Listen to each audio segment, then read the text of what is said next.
একদিনের ঝড়ে যেভাবে আমার ছাদ বাগানটা নষ্ট করে দিল, চলো তোমাদের দেখিয়েই দিই। আজকে হঠাৎ করেই বাসি কাজ সেরে যখন ছাদের উপরে এলাম, দেখছি একদিনের ঝড়। কালকে সন্ধেবেলায় এত ঝড়, এত শিলাবৃষ্টি হয়েছে যে কি বলবো। আমি তখনই ভাবছিলাম যে না, ছাদের অবস্থা নিশ্চয়ই খুব খারাপ হবে। আর সকালবেলায় এসে কিন্তু সেটাই দেখলাম। ঘুম থেকে উঠেই চলে এসেছিলাম ছাদে, আর ছাদে এসে দেখি সমস্ত গাছগুলো পড়ে গেছে। আর বিশেষ করে আমার এই পেয়ারা গাছটার অনেকটা ক্ষতি হয়ে গিয়েছে। এক গাছ কিন্তু পেয়ারা এসেছিল, সেই পেয়ারার মধ্যে অনেকগুলো পেয়ারা জানো তো ঝরে গিয়েছে। দেখে ভীষণ মনটা খারাপ হয়ে যাচ্ছে, তাই জন্য গাছটাকে ভালো করে দেখছিলাম কোথায় কোথায় পেয়ারাগুলো ঝরে গিয়েছে। আর তাছাড়া গাছটাতে একটু মিলিবাগ পোকার আক্রমণ হয়েছে, সেই পাতাগুলো না কেটে কেটে বাদ দিয়ে দিচ্ছিলাম।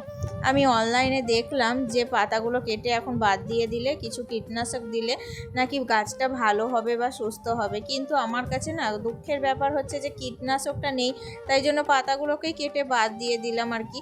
যদি একটুভাবে গাছটাকে ছাড়াতে পারি। খুবই মন খারাপ আজকে সকালবেলায় ছাদে এসে। যাই হোক, এত দুঃখের মধ্যে একটা কিন্তু ভালো খবর আছে। চলো কি ভালো খবর সেটাই এখন তোমাদের দেখাই। ছাদে এসে দেখি আমার কামিনী গাছটাতে না আজকে এক গাছ ফুল ফুটেছে। এই দিকে কিন্তু একদিকে মনটা ভীষণ ভালো হয়ে গেল, একদিকে আমার মন খারাপ, তেমনি আর একদিকে মনটা ভালো করে দিল আমার এই কামিনী আর এই বাগান বিলাস গাছে। দুটো গাছেই এত সুন্দর ফুল ফুটেছিল, তাই তোমাদের সাথেও একটু শেয়ার করে দিলাম।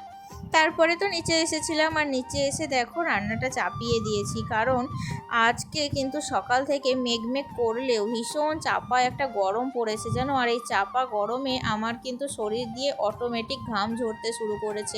এমনিতেই আমি গরম কিন্তু সহ্য করতে পারি না।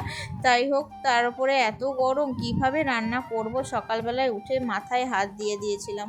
কিন্তু যাই হোক, এত গরমে রান্না বান্না তো করতেই হবে, কিছু করার নেই।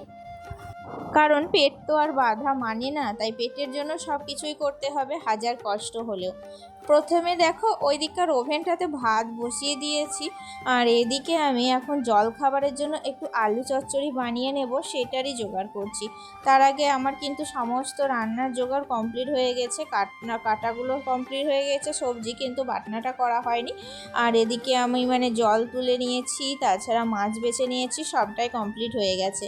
আসলে কি বলতো, এই গরমে যত সকাল সকাল রান্না করে নেবে ততই আরাম। আর সারা দিন আরামে ল্যাদ খেয়ে সারাদিন তুমি রিল্যাক্সভাবে দিনটা কাটাতেও পারবে। তো এদিকে দেখো প্রেসার কুকারে আলু চচ্চড়িটা বসিয়ে দিয়েছি, তো বেশিক্ষণ সময় লাগবে না, 5 মিনিটেই কিন্তু হয়ে যাবে। আর এদিকে আমি ততক্ষণে একটু সর্ষে বেটে নেব। সর্ষে বাটা দিয়ে মাছ খেতে ভীষণ ভালো লাগে। তো তোমরা কারা কারা সর্ষে বাটা দিয়ে মাছ করো অবশ্যই আমাকে কমেন্টে জানিও।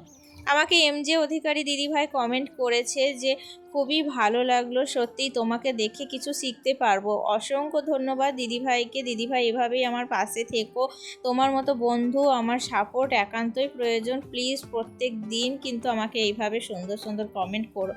যাই হোক, দেখো আমার তো বাটনা করা রেডি হয়ে গেছে, আর এখন চলে এসেছি আমি আজকে বানাবো আমি কাঁচা কলা দিয়ে, ভেন্ডি দিয়ে, পটল দিয়ে একটা পাতলা করে ঝোল। কারণ আজকে যা গরম পড়েছে, আজকে আর রিচের খাবার কিছু করব না জানো তো। বেশ দুদিন থেকে রিচের খাবার খাওয়া হয়ে গেছে, আজকে কিন্তু আর মন চাইছে না। আজকে মন চাইছে হালকা পাতলা করে অন্য কিছু রকম একটা করতে।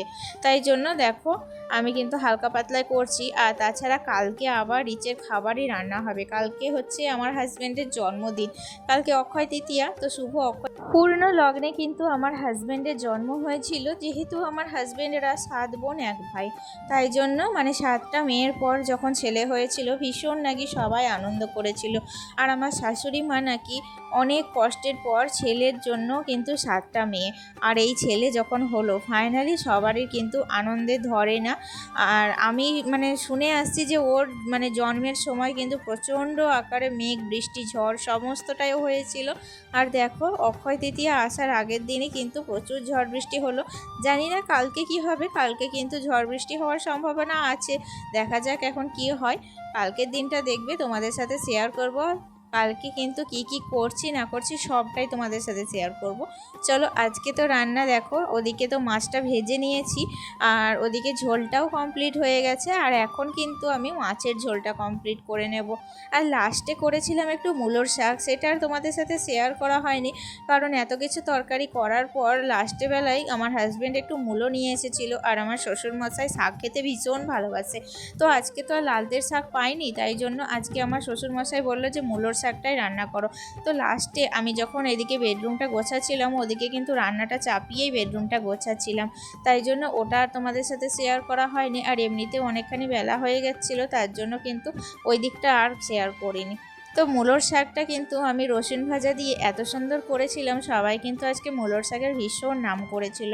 আমার তো এমনিতেও মূলোর শাক রান্না করতে ভালো লাগে না, কেমন একটা ঝরঝরে ভাব থাকে, কিন্তু আজকে কি মনে হলো মানে রান্না করলাম, আর কিন্তু খেতেও ভীষণ টেস্টি হয়েছিল। দেখবে কোনো জিনিস যদি মন থেকে রান্না করা যায় বা মন থেকে যদি কোনো কাজ করা যায়, সেই কাজটা কিন্তু সুন্দর হতে বাধ্য। এটা আমি না, এটা কিন্তু আমাদের পূর্বপুরুষরাই বলে আসছে।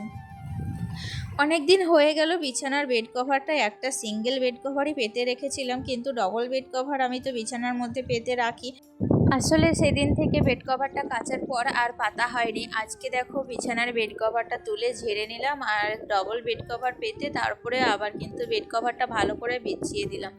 তো যাই হোক, ডবল বেড কভার পাতা থাকলে কি বলো তো, মানে বেড কভারটা স্ট্রেট হয়ে থাকে, আর ওপরের বেড কভারটা ঝেড়ে নিলে কিন্তু ভেতরের বেড কভারটা একটু মানে পরিষ্কার করে নিলেই হয়। তাই জন্য আমি ডবল বেড কভারটা পেতে রাখি। জানি এই গরমে কিন্তু মানে বিছানাটাও গরম হয়ে থাকে, কিন্তু সুতির যখন বেড কভার বিছানো যায় তখন কিন্তু বিছানাটা অতটাও মানে গরম হয়ে থাকে না। এখনকার বেশিরভাগই বেড কভার কি বলো তো, এখন ওই ভয়েল মেশানো থাকে, মানে পারফেক্ট সুতির বেড কভার খুব একটা পাওয়া যায় না। তো সুতির বেড কভারগুলো আমি অনলাইন থেকে যখন কিনি না, তো আরও 4-5টা কেনার খুব ইচ্ছা আছে। মানে অনলাইন থেকে প্রথমবারই বেড কভার এই যে এটা পাতা আছে, এই বেড কভারটাই আমি কিনেছিলাম। তারপর আর কেনা হয়ে ওঠেনি, আস্তে আস্তে কিনবো সবই, কিন্তু কি বলো তো একসঙ্গে সব কিছুই চাই মন, কিন্তু কি বলো একসঙ্গে তো সব কিছু পাওয়া যায় না, সব কিছু অল্প অল্প করে পেতে হয়, তাই জন্য আমার আর এটা কমপ্লিট করা হয়নি। যাই হোক, আর একটা বেড কভার রেখেছি আমি, মানে সেই বেড কভারটা কিন্তু কিনবো, আর যখনই কিনবো অবশ্যই তোমাদের সাথেও শেয়ার করবো। বাবুর কিছু জামা কাপড়গুলো মানে কালকে কি বলো তো আমার আর ভাঁজ করা হয়নি, তাই জন্য আজকে আমি সকালবেলাতেই সেগুলো ভাঁজ করে নিচ্ছি আর ভাঁজ করে গুছিয়ে রাখছি। ছোট ছোট জামা তো এখানে ওখানে পরে থাকলে দেখবে কাজের সময় ঠিক পাওয়া যায় না, তাই জন্য ছোট জামাগুলো সব সময় কিন্তু আগে ভাঁজ করে গুছিয়ে রাখাটা উচিত, তাহলে হাতের কাছে সব সময় পাওয়া যায়। আর এমনিতেও যখন দেখবে তাড়াহুড়োর সময় তখন কোনো জিনিসই খুঁজে পাওয়া যায় না, তাই প্রত্যেকটা জিনিস যদি একটুখানি গুছিয়ে রাখা যায় তাহলে সব জিনিস হাতের কাছে পাওয়া যাবে। দেখো আমার এই যে 3 থাকে এই ঝুড়িটা কেনাতে ভীষণ সুবিধা হয়েছে, এখানে টুকিটাকি জামা কাপড় সব কিছুই গুছিয়ে রাখি আমি, মানে হাতের কাছে টুকটাক পাওয়া যায়, তাই জন্য। যাই হোক, সমস্ত ঘর পরিষ্কার হয়ে গেছে, এখন একটু ঘরটাকে ঝাড়ু দিয়ে নেব। আর যেই ঝাড়ু দেওয়ার পর আমি যাব স্নানে। রান্নাবান্না কমপ্লিট হয়ে গেছে, রান্নাবান্নার বাসনগুলোও কিন্তু মাজা ধোয়া কমপ্লিট, রান্নাঘর গোছানোও কমপ্লিট। তো এখন যাব স্নানে, কারণ ভীষণ গরম লেগেছে।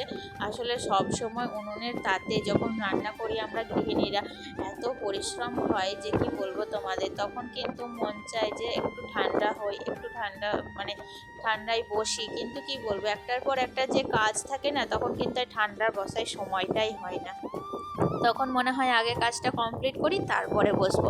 এই করতে করতে না সমস্ত কাজ হয়ে যায়, তবুও কিন্তু বসার সময় আর পাই না। যাই হোক, এখন দেখো আমি চলে এসেছি, মানে স্নান টান কমপ্লিট করে একবার জামা কাপড় কেচে ফিটফাট হয়ে এখন একটু স্কিন কেয়ার করে নেব। মুখে দেখো ভালো করে ফেস ওয়াশ দিয়ে নিয়েছি, আর এখন একটু ময়শ্চারাইজার দিয়ে নেব, সিঁদুর পরবো, টিপ পরবো, যেগুলো হয় আর কি স্বাভাবিক সেগুলোই করবো আর কি। তারপর ছেলেকে ভাত খাইয়ে একটুখানি রেস্ট নেব। গরমে দেখো সকাল থেকে দুপুর অবধি আমি যেভাবে আমার সংসারটা সামলালাম সেটাই আজ তোমাদের সাথে শেয়ার করলাম। বন্ধুরা, আমার এই ছোট্ট ভিডিওটি কেমন লেগেছে তোমাদের অবশ্যই কমেন্টে জানিও, আর আমাকে ভালো লাগলে অবশ্যই লাইক কমেন্ট এবং শেয়ার করে দিও। পাশে থেকো, কারণ তোমাদের সাপোর্ট আমার একান্তই প্রয়োজন, তোমরা পাশে না থাকলে আমি কখনোই সামনের দিকে এগিয়ে যেতে পারবো না বন্ধুরা। তো অবশ্যই তোমাদের সাথে আবার দেখা হচ্ছে নেক্সট ব্লগে, ভালো থেকো, টাটা।